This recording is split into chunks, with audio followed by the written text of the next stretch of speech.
Teacher, बताओ वो कौन सी औरत है जिसको 100% सही पता होता है कि इसका शोहर कहाँ है?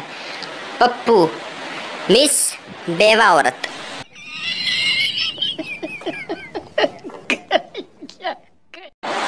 टीचर, जो बेवकूफ़ है खड़ा हो जाए।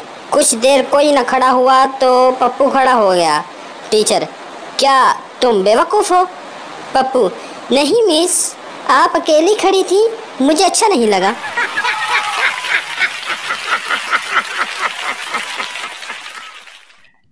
टीचर पप्पू से, आज पहली बार तुम क्लास में बातें कर रहे हो। हमेशा तो तुम नजरें झुकाकर मेरा लेक्चर सुनते हो। क्या हुआ है आज तुम्हें? पप्पू, मैडम, आज मेरा नेट पैकेज खत्म हो गया है।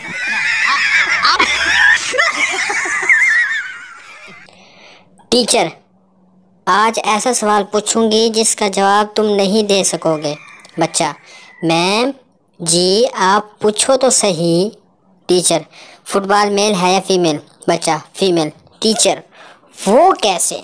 बच्चा, जिसके पीछे लड़के लगे होंगे वो फीमेल ही होगी ना। टीचर, भैंस दुम क्यों हलाती है? पठान, साइंस के असूल के मुताबिक दुम में ये ताकत नहीं होती कि वो भैंस को हिला सके।